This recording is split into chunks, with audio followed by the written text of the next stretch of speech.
Monsieur, bonsoir, je suis très heureuse de vous retrouver ce soir. Comme toujours, je vous rappelle que nous dépendons uniquement de vous, alors pour nous soutenir, vous pouvez dès à présent cliquer sur le pouce en l'air et relayer cette vidéo. Et puis bien sûr, n'hésitez pas à nous écrire dans les commentaires. Commençons ce soir avec un coup de tonnerre sur la question ukrainienne. Alors que les Européens espéraient se donner une nouvelle fois en spectacle, les Américains ont présenté un plan de paix en guise d'ultimatum, une tactique qui pourrait permettre aux États-Unis de se dédouaner d'un conflit qu'ils ont attisé, laissant la responsabilité de la défaite à l'Europe. Nous verrons ensuite comment la fin des financements de l'USAID décidée par Donald Trump a fait un grand ménage de printemps dans les médias. Et puis en politique nationale, le spectre d'une nouvelle dissolution plane sur l'Assemblée nationale avec un Emmanuel Macron qui ne sait plus comment exister. Les États-Unis en passent de se retirer du bourbier ukrainien. Après plusieurs ultimatums, Washington a mis son plan de paix sur la table, faisant au passage avorter la réunion de Londres. Le point tout de suite. C'est le quart d'heure de vérité américain. Ce mercredi, la réunion organisée à Londres a tourné au ridicule. Les rencontres entre les ministres des Affaires étrangères britanniques, français, ukrainiens et américains se sont transformées en vulgaires discussions techniques entre différentes délégations. Une dégradation qui illustre bien l'impuissance des participants. Emmanuel Macron n'était de toute façon pas de la partie, en plein voyage à Madagascar après un passage par Mayotte permettant à la Première Dame de faire profiter les Français d'un remarquable pas de danse chaloupé. Du côté des Américains, Marco Rubio, le secrétaire d'État, s'est fait porter pâle, arguant d'un problème logistique et laissant Keith Kellogg se rendre seul au raout britannique. Dans le même temps, Steve Witkoff devait se rendre à Moscou pour rencontrer Vladimir Poutine. En réalité, la réunion à Londres, qui n'avait pas grand avenir, a littéralement été sabotée par les propositions américaines de plan de paix. Parmi les principaux points, la reconnaissance de la souveraineté russe sur la Crimée, le gel des lignes du front actuel et la reconnaissance du contrôle russe sur l'essentiel des 4 oblasts de l'Est du pays, l'abandon officielle de l'adhésion de l'Ukraine à l'OTAN, la levée des sanctions contre la Russie et la gestion par les Américains de la centrale de Zaporijjia, bien qu'officiellement ukrainienne. Et l'électricité produite sera après partagée entre l'Ukraine et la Russie. Kiev récupérera une partie de la province de Kharkiv. Concrètement, le reste augmentera sans doute celle de Lougansk du côté des Russes. Dans ce cadre, Volodymyr Zelensky a d'ores et déjà réagi à la proposition de l'oncle Sam en expliquant qu'il exigeait d'abord un cessez-le-feu, je cite, immédiat, complet et inconditionnel en guise de préalable aux négociations. Le président ukrainien, sans mandat depuis mai, avait soutenu ce point de vue ces derniers jours, ajoutant qu'il était désormais même prêt à traiter en direct avec Moscou. Nous sommes prêts pour cette étape. Nous sommes également prêts à confirmer qu'après un cessez-le-feu, nous sommes disposés à nous asseoir à la table des négociations, quelle que soit la forme que cela prendra. Afin d'éviter toute impasse du type « l'Ukraine peut faire ceci, ne peut pas faire cela, veut ceci », quelle que soit la forme que cela prendra. Car à ce moment-là, nous estimerons avoir obtenu au moins un résultat. Évidemment, un cessez-le-feu pourrait permettre à Volodymyr Zelensky de regagner un peu en popularité, mais aussi de permettre au stock de munitions de se reconstituer. 2 raisons qui pousseront donc Moscou à ne pas donner suite. Le blocage devrait donc perdurer malgré l'intervention très claire du vice-président J.D. Vance qui a rappelé l'ultimatum en affirmant aussi que des concessions territoriales étaient nécessaires pour les 2 parties. Ainsi, soit une sortie de crise se dessine dans les jours à venir, soit Washington prendra la poudre d'escampette. C'est ce qu'avait d'ailleurs commencé à dire Marco Rubio à son départ de Paris dès la semaine dernière, rappelez-vous. Nous sommes venus ici hier pour commencer à discuter des grandes lignes de ce qu'il faudrait faire pour mettre fin à une guerre, pour essayer de déterminer très rapidement, et je parle de quelques jours, pas de quelques semaines, s'il est possible ou non de mettre fin à cette guerre. Si c'est le cas, nous sommes prêts à faire tout ce qui est en notre pouvoir pour faciliter cette fin et faire en sorte qu'elle se produise, qu'elle se termine de manière durable et juste. Si ce n'est pas possible, si nous nous sommes si éloignés l'un de l'autre que cela ne se produira pas, alors je pense que le président est probablement arrivé à un point où il dira « Eh bien, nous en avons terminé ». L'Ukraine prend donc comme prévu des airs d'Afghanistan, de Vietnam ou d'Irak. Après le chaos semé par les politiques néoconservatrices, l'oncle Sam, incarné par un Donald Trump émancipé de ses prédécesseurs, va donc transférer la charge de la guerre aux Européens. La prétendue coalition des volontaires, si chère à Macron et surtout si chère pour les peuples, semble d'ailleurs plébiscitée par les États-Unis, qui précisent toutefois ne pas en être. L'Europe héritera donc des dettes et des défaites. C'était l'ingérence étrangère dont personne ne voulait parler. En signant la fin de l'USAID, Donald Trump déconstruit un véritable cercle de mainmise sur l'opinion mondiale, un instrument utilisé par ses prédécesseurs néoconservateurs pour contrôler des sphères médiatiques entières et même l'opposition dans des États souverains. Explication de Renaud de Bourleuf. Les néocons américains purgeaient des médias. Avec la fin des financements de l'USAID, l'administration Trump a rebattu les cartes alors que dans de nombreux pays, c'était l'opinion politique qui était fabriquée par cette institution de Washington. Cette agence des États-Unis pour le développement international, dite USAID, disposait en 2023 d'un budget de 42 milliards de dollars, soit environ 38 milliards d'euros. Depuis 1961, l'agence washingtonienne déboursait des milliards, affichant des objectifs tels que la santé, la lutte contre la pauvreté ou encore le développement socio-économique. That's a fraud. The whole thing is a fraud. Very little being put to good use. Every single line that I look at in terms of events and transactions is either corrupt or ridiculous. Donald Trump applique ici sa doctrine l'Amérique en premier et laisse ainsi respirer le reste du monde. Car l'USAID ne se contentait pas d'envoyer de l'argent pour les revendications du lobby LGBT au Kenya. L'agence des néocons était le bailleur de fonds de la presse dans de nombreux pays. Le cas de l'Ukraine est éclairant. À Kiev, la fin de l'USAID a signé la fin d'une matrice idéologique. 90% des médias ukrainiens dépendaient directement de financements étrangers, en l'occurrence de l'agence états-unienne. Certains d'entre eux ont tout simplement suspendu leur activité. Le site SilsTV.info, présenté par ses dirigeants comme un média indépendant d'investigation, a perdu une grande partie de ses fonds. 82% de son budget venait de l'USAID. Son rédacteur en chef affirme aujourd'hui que son site peinera à passer le printemps. Même son de cloche du côté de Dnipro Media, autre média ukrainien. Ce journal, présenté comme indépendant, vivait littéralement des fonds américains. Depuis 2 mois, les salaires ne sont plus payés. L'Ukraine est toutefois loin d'être le seul pays où l'oncle Sam, non content de semer le chaos, tenait les cordons de la bourse médiatique. En Lettonie, le journal Medusa a dû licencier 15% de ses salariés et réduire les rémunérations. En Moldavie, le journal Zerul de Garda est un des principaux médias d'opposition. Ses dirigeants affirment eux-mêmes que le titre fondé en 2004 a prospéré grâce à l'aide américaine. La fin de l'USAID a entraîné une perte de 40% de son budget dédié au salaire. Tandis qu'en Géorgie, 80% du budget de Caucase OC Media était lié à des fonds américains. En Hongrie, début mars, de nombreux journalistes de la presse locale se sont réunis pour faire le point sur leur situation. Un tiers de leur budget a disparu avec l'USAID. Tout un secteur géographique proche de la Russie dans lequel Washington a déboursé des milliards. Une sorte d'OTAN invisible avec des autoproclamés journalistes indépendants en guise de télégraphistes. Dès 2012, Moscou avait pris les devants en interdisant l'USAID sur son sol. Une décision suivie en 2015 d'une loi sur les ingérences étrangères. Comme il y a des sociétés russes qui sont indésirables en Europe ou aux États-Unis, la Russie a décidé qu'elle pourrait elle aussi dire qu'il y a des compagnies américaines ou européennes qui sont indésirables sur le territoire russe. C'est une mesure préventive et personne ne veut l'appliquer. Mais elle se doit d'exister car les autorités américaines et européennes prennent des décisions à l'encontre des sociétés russes et ne leur donnent pas accès à leur marché.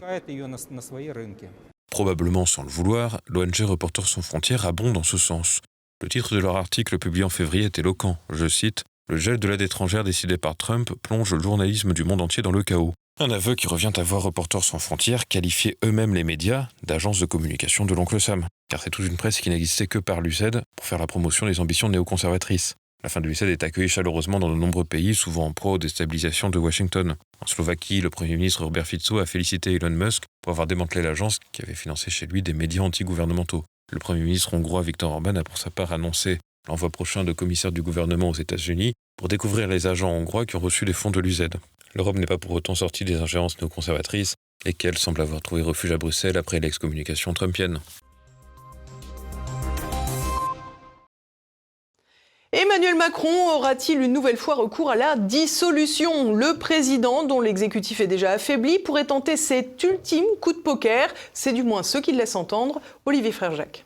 C'est pourquoi, après avoir procédé aux consultations prévues à l'article 12 de notre Constitution, j'ai décidé de vous redonner le choix de notre avenir parlementaire par le vote. C'était il y a moins de 10 mois. Emmanuel Macron réagissait à sa défaite toute relative lors des élections européennes en annonçant la dissolution de l'Assemblée nationale. Un pari risqué qui verra sa majorité un peu plus affaiblie et contrainte à se reposer sur un attelage parlementaire hétéroclite intégrant les Républicains. L'histoire récente va-t-elle se répéter ? C'est en tout cas une hypothèse qui agite les cercles politiques français. Emmanuel Macron envisagerait une nouvelle dissolution de l'Assemblée nationale dès l'automne 2025, selon des informations relayées par le média américain Bloomberg, qui évoque des consultations menées par le président auprès d'un cercle restreint. Cette rumeur, bien que démentie par l'Élysée, relance les spéculations sur la stratégie du président à 2 ans de la fin de son second mandat. Dans un contexte politique fragmenté où la majorité relative de son camp peine à gouverner, cette optique serait-elle un coup de poker pour prendre la main ou une manœuvre vouée à l'échec ? Comble du cynisme, et c'est pourquoi il faut envisager cette option, Emmanuel Macron aurait ajusté ses positions proche-orientales à des fins de politique intérieure. Et je ne le ferai pas pour l'unité ou faire plaisir à tel ou tel, je le ferai parce que je pense qu'à un moment donné ce sera juste. Et parce que je veux aussi participer à une dynamique collective. Se justifiant par avance de ne pas vouloir satisfaire un segment électoral qu'il courtiserait, Emmanuel Macron tente de couper court en amont à cette hypothèse sans vraiment convaincre. Il le sait pourtant, le chef de l'État joue avec le feu, déjà en prenant une position internationale qui renoue avec celle de la France d'avant Nicolas Sarkozy, une position d'équilibre qu'il conviendra néanmoins d'assumer et de ne pas noyer dans un en même temps incompréhensible. Ensuite, cette décision pourrait aussi le couper d'un électorat plus aisé et légèrement plus droitier désormais acquis à la cause israélienne. Le créneau de la défense de la Palestine semble désormais largement occupé par les insoumis qui en font un marqueur politique. Un nouveau scrutin pourrait permettre de tester la fidélité de ce nouveau segment électoral. La dissolution de juin 2024 a profondément bouleversé le paysage politique français. Le parti présidentiel Renaissance a perdu sa majorité relative à l'Assemblée, tandis que la gauche s'était refait une santé grâce au nouveau Front populaire et que le RN a poursuivi son ascension. Cette fragmentation a engendré des mois de blocage législatif, contraignant l'exécutif à des compromis fragiles pour éviter la menace d'une censure. La nomination de François Bayrou à Matignon en décembre 2024 a permis de stabiliser temporairement la situation contre toute attente et toujours de manière très précaire. L'idée d'une nouvelle dissolution pourrait bien être un nouveau ballon d'essai pour le président de la République. Fort d'une cote de popularité en hausse et à 31% en mars et qui semble aller croissante à mesure que celle de François Bayrou décline, il pourrait bien tenter ce coup de poker. S'il parvenait à récupérer une majorité, il s'agirait d'un véritable coup de force, mais un tel scénario apparaît aujourd'hui hautement improbable. Lui-même a fini par reconnaître plusieurs mois après sa dissolution l'échec de la manœuvre. Je dois bien reconnaître ce soir que la dissolution a apporté pour le moment davantage de division à l'Assemblée que de solutions pour les Français. Qu'à cette heure, cette décision a produit plus d'instabilité que de sérénité et j'en prends toute ma part. Il en prend toute sa part, mais en reprendra peut-être même une part en remettant une pièce dans la machine. Une autre option évoquée consisterait à attendre 2026 pour coupler les législatives aux municipales, une stratégie jugée risquée par ses proches car elle pourrait diluer l'enjeu national dans des dynamiques locales. Ces consultations semblent en tout cas témoigner d'un nouveau revirement du président qui assurait vouloir éviter toute dissolution avant 2027. Pour Emmanuel Macron, habitué des coups d'éclat politiques, une telle manœuvre pourrait être une tentative de reprendre l'initiative face au RN qui devrait se passer de Marine Le Pen comme présidente de groupe à l'Assemblée et face à une gauche qui paraît de plus en plus irréconciliable à mesure que les troupes de Jean-Luc Mélenchon et les socialistes s'écharpent. Pour l'heure, il semble surtout qu'aucun parti ne soit en mesure de remporter une majorité nette à l'Assemblée et qu'une nouvelle dissolution mènerait aux mêmes conséquences, à savoir de longues négociations pour obtenir un Premier ministre et former un gouvernement et des tensions inévitables à l'Assemblée. Et partons à présent faire un très rapide tour de France. Nouveau coup de la justice contre le RN, cette fois sur le portefeuille. Mardi, on apprenait que le Parlement européen réclamait 3,5 millions d'euros au Rassemblement national. Une somme liée à l'affaire dite des assistants parlementaires, pour laquelle Marine Le Pen a subi une peine de 4 ans de prison et 5 ans d'inéligibilité. Le parti s'est déjà vu infliger 2 millions d'euros d'amende, dont 1 million ferme, et une confiscation d'1 million d'euros saisie pendant l'instruction. Enfin, un témoin à décharge pour François Bayrou. Mardi, la fille du Premier ministre s'est exprimée ouvertement concernant l'établissement scolaire Notre-Dame de Bétharram, où elle a suivi sa scolarité dans les années 1970-80. Elle déclare avoir subi à l'âge de 14 ans des coups de pied de poing de la part d'un prêtre lors d'un camp d'été organisé par la congrégation à laquelle appartient l'école Notre-Dame de Bétharram. La fille de François Bayrou assure que les violences physiques y étaient courantes, mais qu'elle n'en a jamais parlé à son père et évoque un déni collectif de la part de l'ensemble des élèves. Une manière de dédouaner François Bayrou, de plus en plus attaqué par une partie de la classe politique qui lui reproche des silences coupables.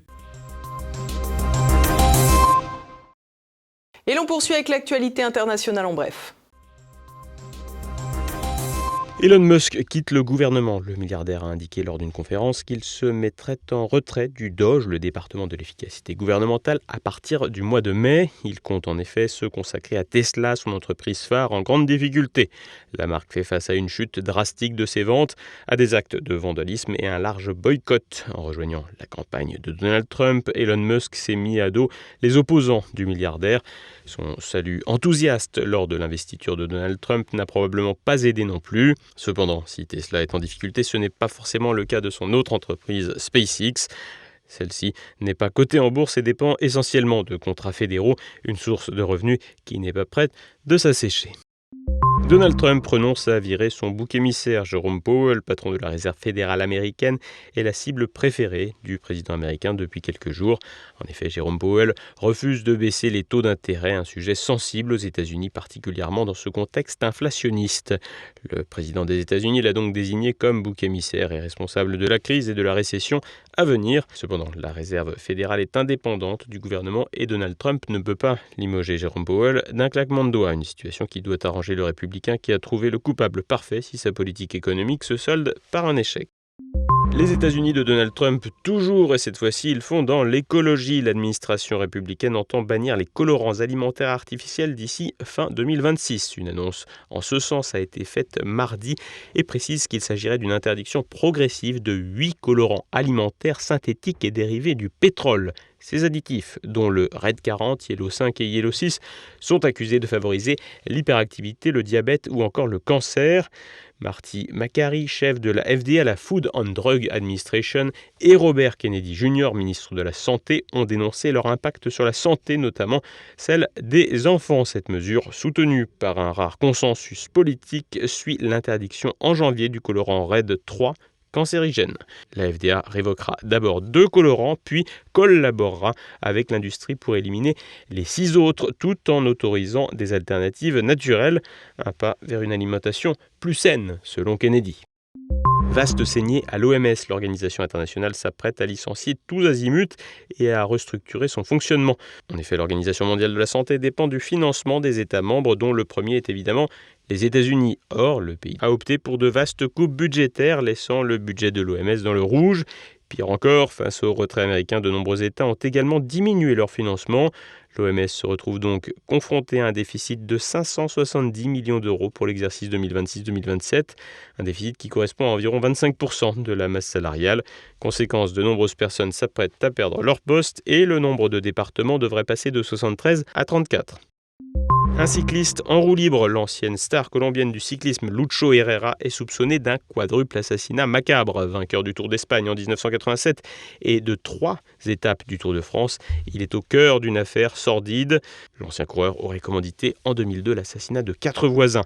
2 paramilitaires ont avoué leur implication, décrivant des actes glaçants, enlèvement, égorgement, corps découpés en 6 morceaux et enterrés dans les fosses d'une ferme appartenant à Herrera. Ce dernier aurait prétexté un risque d'enlèvement par des guérilleros pour justifier les meurtres, avec pour véritable motif l'appropriation des terres des victimes. Et voilà, nous approchons de la fin de cette édition. Demain, jeudi, dès 7h, vous pourrez vous réveiller avec le Zoom du jour. Christophe Tricard présentera sa bande dessinée « L'intelligence artificielle s'amuse ». C'est à présent la fin de cette édition. Merci à tous pour votre fidélité. On se retrouve demain. Bonsoir.